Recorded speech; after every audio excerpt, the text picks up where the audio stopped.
Well, it was a violent night in Chicago. 9 people were shot in just 5 hours. 1 person died.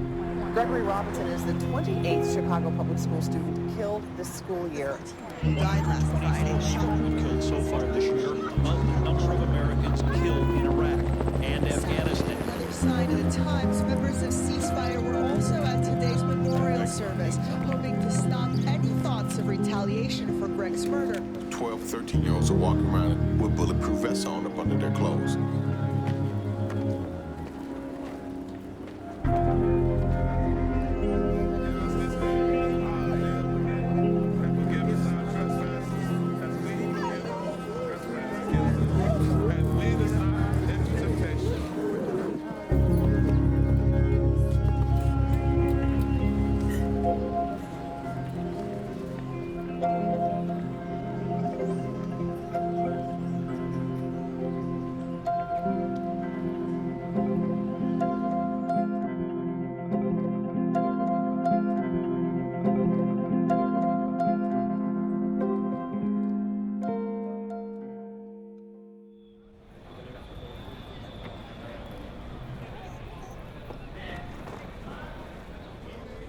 All right, let's close up.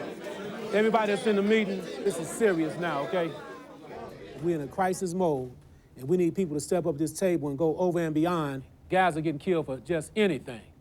Have there been any conflicts mediated on the front end from last week to this week? 2 guys was arguing. One guy threatened to blow the other guy's wig back. I got him to calm down, tell him he didn't shoot you, he was just talking. We stopped that one on the front end. I have the dirty dozen at the table. We've always had outreach workers, but the violence was not necessarily going down at that point. So in the year 2004, we began a new concept called the violence interrupters. Most of the violence interrupters come from the hierarchy in some of these gangs, because can't know anybody come in and tell a guy to put his gun down. They kept calling me, man, they shooting. I said, what you want me to do? Just ask me what you want me to do. The violence interrupters have one goal in mind: to stop killings. They're not trying to dismantle gangs. What they're trying to do is save a life. I might get shot.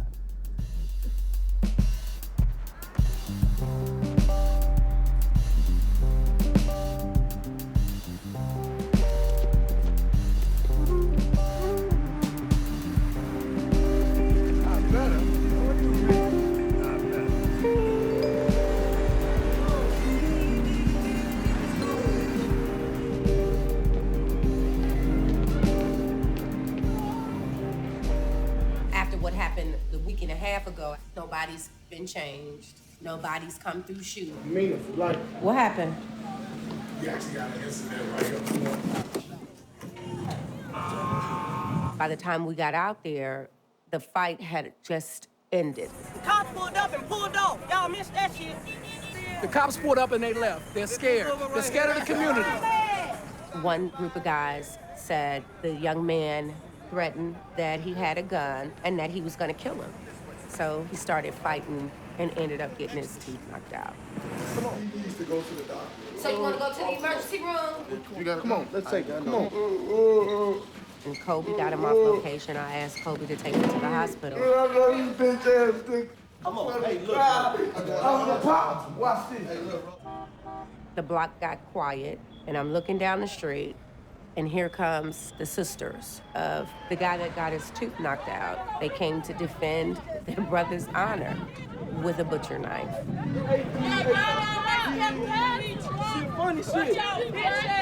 The sister calls one of the guys a bitch ass, punk ass.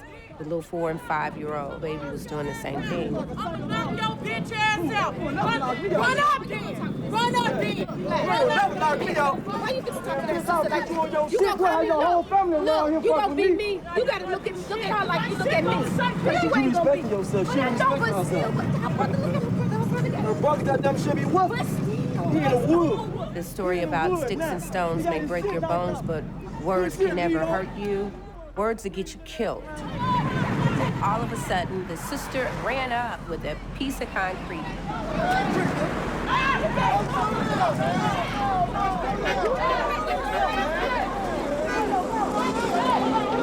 One of the girls was about to stab one of the guys.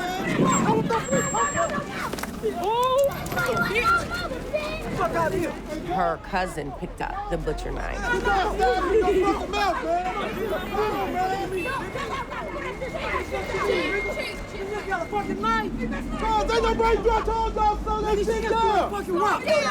D was in the heat of the moment. That adrenaline was still going, and I'm gonna fuck them up. I'm gonna get them back. He just hit my man with a rock. 83rd and Walcott. I picked up D, and I said, you need to get off the block for a minute. He was out of line, he was out of pocket, he was very disrespectful. And I know how many people I got out here that's willing to take care of the business. We gonna do this and that and all this and that. His family kept calling him, you know, what's taking you so long so we can come back over there and set that block off? Because if his family would have came to get him, maybe it would have been a death behind it. I know you got some damn food for family. Yeah. You know about what you. And about they ready you. Over here. Because I know you just come home. Yeah. You know what I'm saying? You ain't got no problem in going back. I saw that you wasn't, you know, you was walking away to defend you or your family. Right. But and I really, man, man, I thank you. I mean, for real. For sure. For real. That's what gangster is about right there. I definitely don't want to go You wasn't back. that gangster? Did them girls square like Joe Frazier? I took him over to his cousin's house. We were talking about how he got hit and he tumbled over. Like a cartoon character. Woo! So if you get them to laugh at themselves, give them a moment to pause, to think about really how crazy and funny that it was. Find that soft spot of that person. Not weak, but soft spot. And you just ride on that. Amina Matthews, as a violence interrupter, she's the golden girl. And she gets in where a lot of guys can't get in. She knows how to talk to these high-risk young men, and a lot of guys I know that have a lot of murder in their background, they respect her. So the life that I lived, being in shootouts, looking at the devil face to face, and I look at my sisters and my brothers today, you know, that was once me.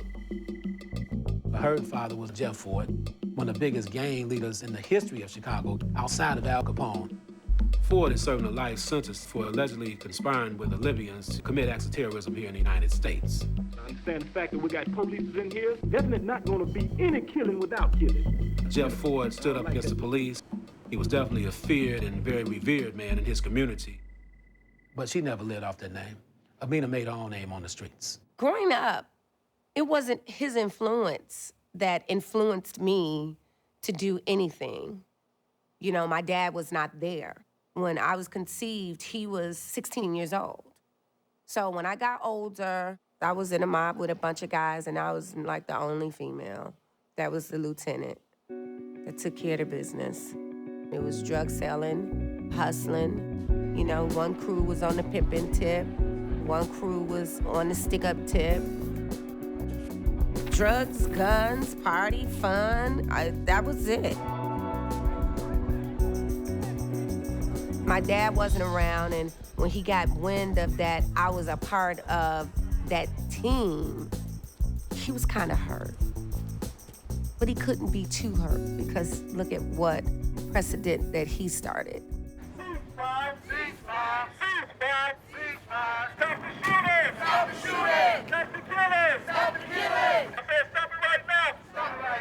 Young man got shot 22 times. 13 years old. It's sad. This is a state of emergency. This is what the war zone looks like. We're sick and tired of our babies being killed. This man here lost a son. Yes, sir. We can't be quiet no more. My son has been killed right here. We standing here with cameras right here with my son been slared in. Come on now. I don't think that's right. We could do this somewhere else. I have to sit there and try to say something to you guys. Who does that? You say there's still a code of silence going on in the neighborhood, that people aren't coming forward. I can't walk around and go to people's houses and say, who killed my son? I'm not a police officer and I'm not a doctor. You know, I don't know how many times my son, they tell me 22, I don't know how many times my son's been shot. See, somebody in the background saying 22. You a doctor, baby? I'm just auntie, and that's what the doctor I put you there. That's my son, baby. You didn't make him, you his auntie. We're going to move this on. What you mean? What you don't get what? Words of encouragement to the family. We took down my motherfucking nephew, but nobody ever took down my motherfucking nephew. Fuck me, man.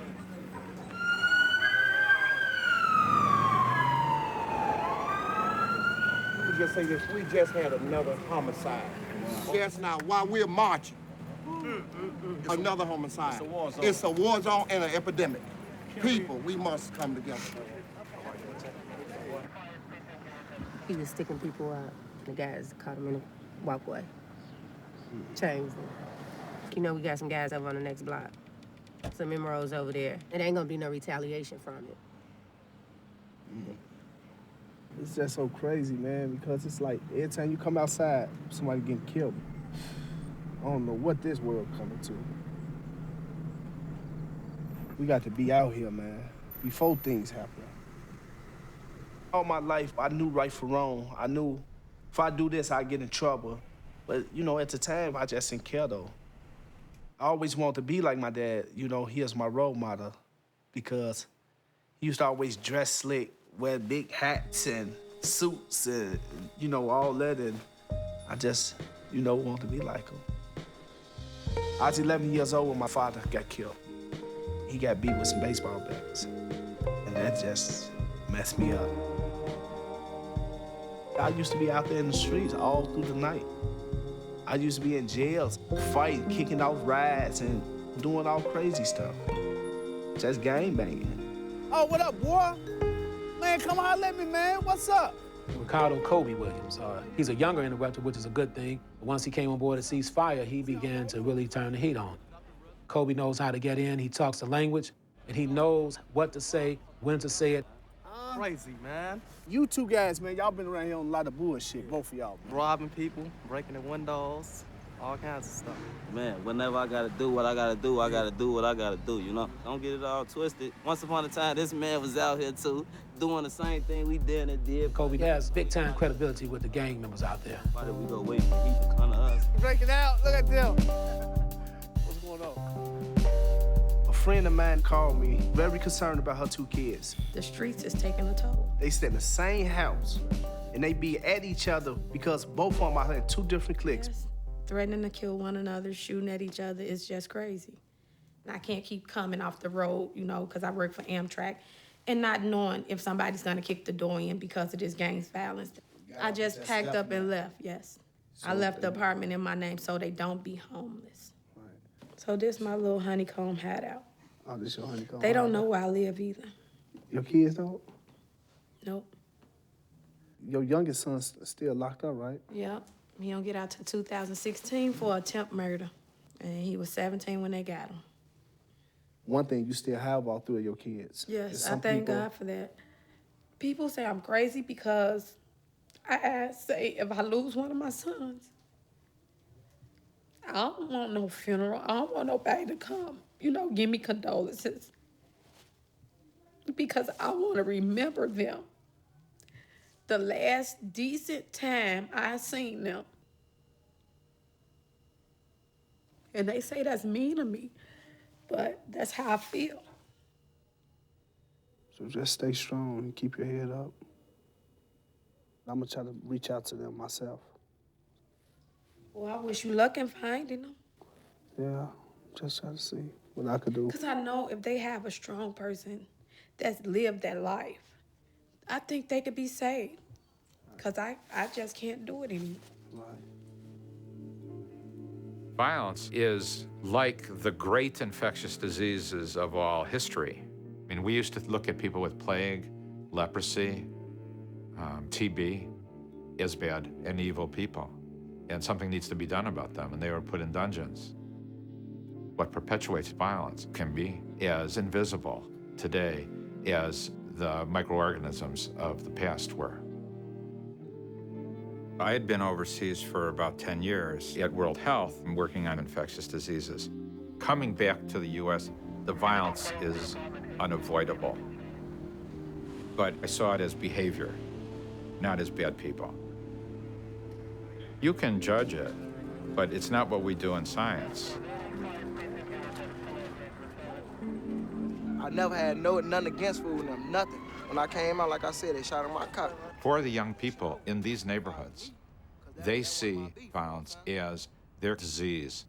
What they expect to die of is this. Don't tell me you gonna squash something, then go back and do something else. Cause then you done made me look like an ass. Right. And if that's what you wanna do, then you put on big boy shoes, then you play big boy games. Violence is a two-step process. The first thought is, I have a grievance. He looked at my girl, he called me a name, he disrespected me, he owes me money. He's a Sunni, he's a Palestinian, he's an Israeli. The second thought is that grievance justifies violence. At the end of the day, man, nobody don't win, man. Our work is about thought two. I mean, and your family hurt behind this shit. That's why I say ain't no point no thing. Yours wrong, fuck all that. You know what I'm saying? Motherfucker just trying to move on, man. So the interrupter's role, like the TB, disease control worker's role, is to do this initial interruption of transmission. Told the officers that you ain't got nothing to say. You're gonna deal with it yourself. Right. You gotta drown yourself with the people and immerse yourself in the bullshit. You have to talk as if, man, I understand, man. I've been there. I know how it is to hurt a motherfucker.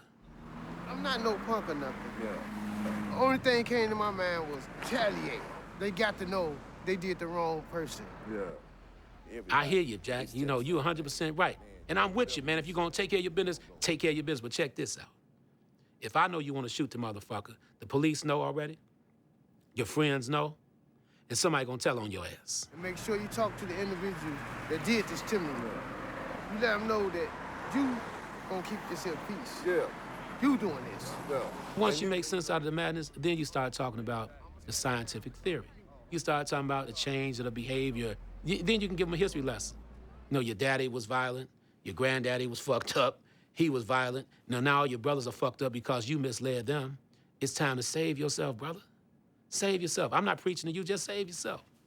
Does this make sense, brother? Oh, man, you know what? You got a point. Brother, just give me time to work it, all right? All right. You know, I really understand why it's not easy for people to back down for one reason. All right, man. Because you've been taught all your life in the community where I grew up in, you know, like, you got to stand up no matter what happens, death before dishonor. When I was 14 years old, this guy beat me down in the streets, and my stepfather took his life right in front of me, and I felt good about it, really.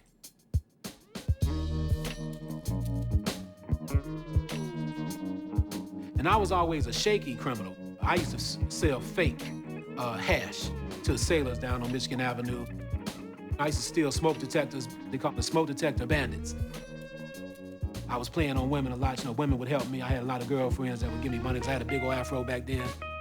First time I worked for Ceasefire in 1999. I told Gary I had a bachelor's degree at that time. And Gary asked me, where's your bachelor's degree at? I say, look, man, hey, I was just trying to get in. I went back to school. I got my bachelor's degree. With my master's degree, I began to understand that we've been taught violence. Violence is learned behavior. Hear me clearly, young brothers. I don't mention gang names when I do my mediations, all right? At this transitional home for teenage parolees, the residents were in conflict with one another, and they were pulling in gang members from throughout the area. It was about to blow up in a major way. The problem that we have right now is about some money that led to a fight, right? How much money was it? $5. It was about $5, everybody? Dude said, instead of giving him $5, give him 15. No, it don't work like that. You ain't finna get no more than what you want. He said, I'm not paying you. Right. And 5 minutes later on, they came up here. It took me as a woman to stand in the middle of the street with 15 guys that I knew nothing of, and to come out my pocket and pay $15 to keep peace.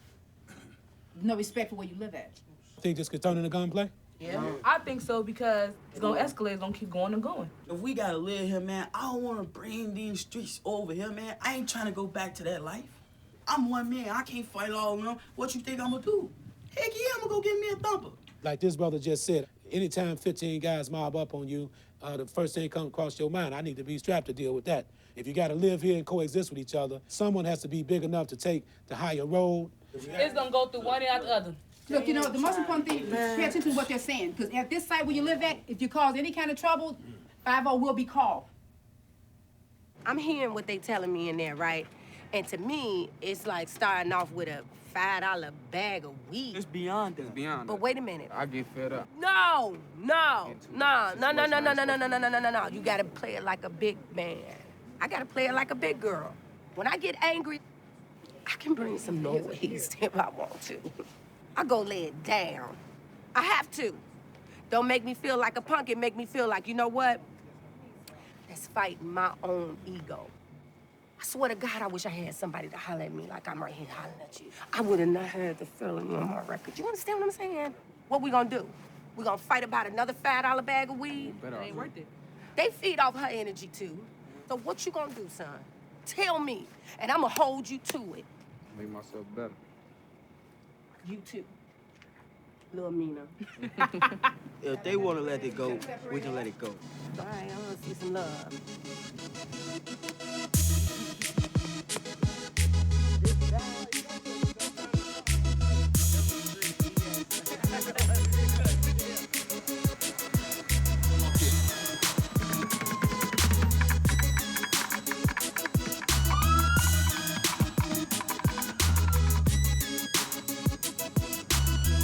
I just love Inglewood, but it's hard knocks, man.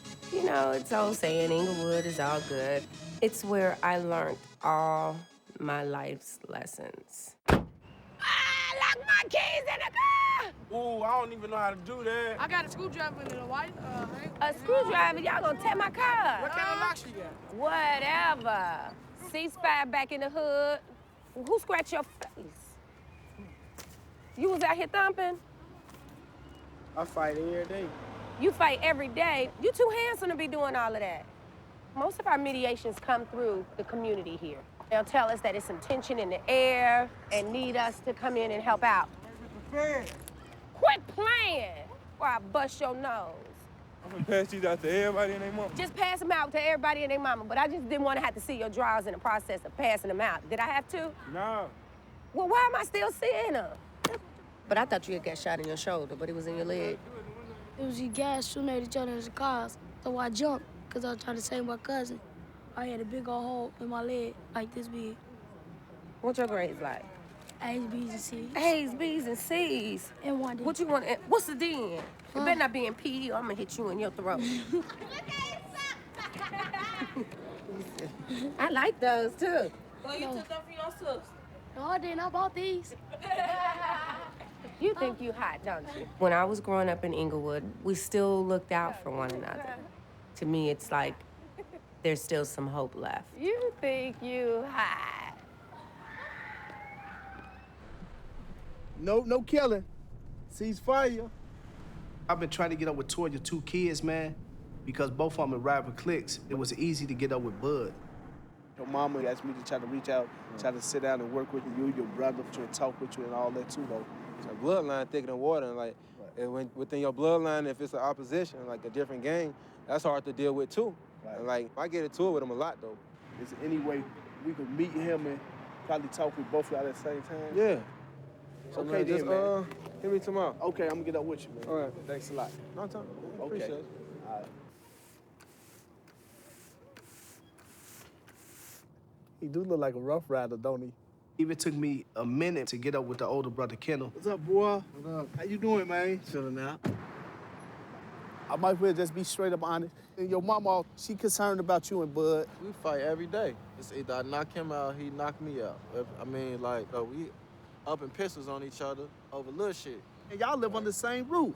That mean if y'all up in guns on each other, that mean if he go to sleep and you go to sleep, one of y'all got to sleep with one eye open. Y'all can't even trust each other.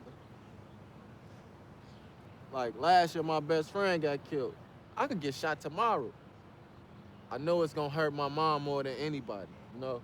She say she just moves away because she couldn't take it no more. Yeah, I can't get along with my mom, because you like just like your daddy and shit, woo, woo. I ain't trying to hear that, I'm gone, I'm outside, you know? My father, he been locked up since I was 3 years old. He'd get out a little bit after I turned 18. My life would be totally different if my father was here.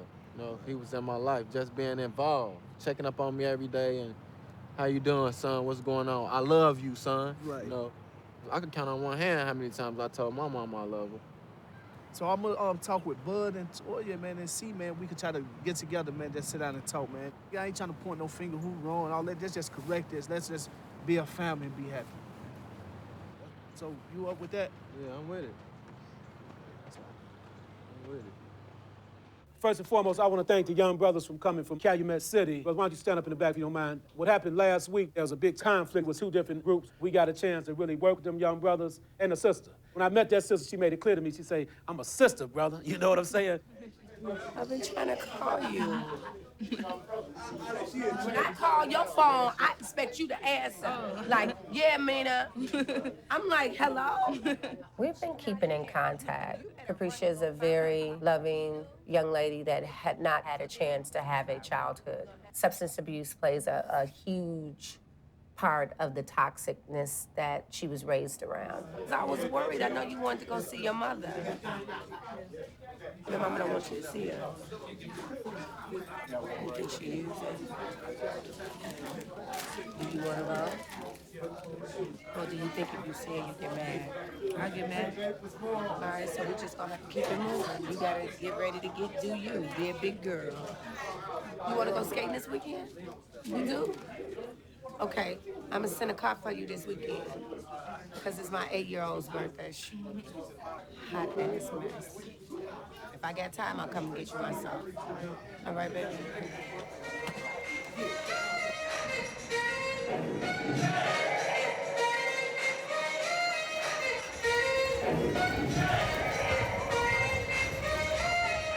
Where's my husband?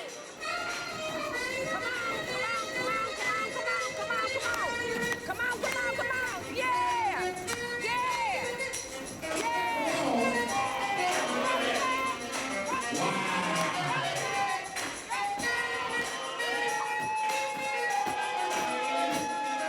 Today we're celebrating my daughter's birthday. We're really sad because Capricia was supposed to come skating with us. May Allah bless you. So then I got the full scoop. She wanted to get back in touch with her mom, and that caused her to feel. And she acted out on some old behavior. She got high. She violated her parole. So she's in the county jail. I need you guys to say please and thank you. Right, Maddie? Okay? Right.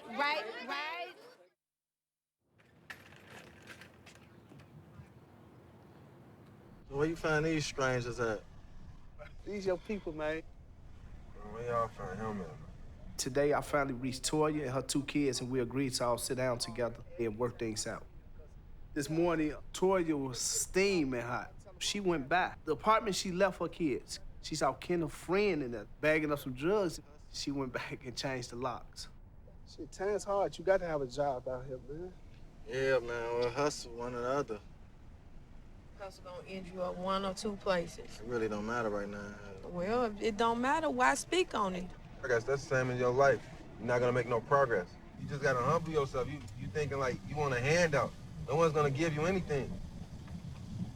You talking to him or me? I'm talking in general now. If you listening, then I'm talking to you too. I'm really not listening to shit you're saying. That's why you're in the predicament you is now. I don't have time for the shit. Well, what you been through that's so hard? Nobody happy. What you been through that's so hard? So what the fuck is you saying, B? You ain't no boss of me, boy. Right, come on now, your crowd who you be around, that don't make you no motherfucking man, nigga. Push gonna say whatever I say gonna go. If I want a motherfucker out there, ain't nobody gonna be out there, nigga. Now what? Now what you gonna say? That's how you look at it. Y'all shoot at that crowd, then it's on. And I'm right there. Then it's on. Is you gonna rap with your guys? But hey, Bud and Kenneth and Bud, but I just want to hear On our way down there, I'm like, damn, did I make a mistake? You know what I'm saying? I don't want them to get to fighting under my watch. I'm saying one thing y'all missing, man. Y'all is blood brothers, man.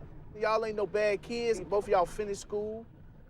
Both of y'all ain't been to no motherfucking penitentiary. That's good, man. I just hate how my own people just think like, yeah, Kenneth, the type of crowd he be Boy, if around I and all was this the and all parent that I that. was, you wouldn't have made it through school. I made sure you had what you needed to Hey, get but there. Kenneth, I'm gonna tell you this though. She don't want to see shit happen to y'all, He man. can't say when he need or he need a bond, I'm not there. I always bond him out of jail for stuff that I don't even believe in. I don't need no other motherfucker. I never served for another man or none of that shit. I always been on my own too. Always been on my own too. If I had got something from another motherfucker, Kobe, I took you want to believe. Plain and simple. Cause I feel a motherfucker old. Go to work. You don't have to I'm take right here nothing on from nobody. Roosevelt and Ashland, right here. Think of favoritism. Ain't no favoritism. A All right, parent come see to the the office. potential It's in heated each right child. now. A parent see when the Okay. person is led a certain way. All right. The clique you are in, I ain't putting you on the spot, but if they came at your brother, would you stop them? Yeah. You would. Okay?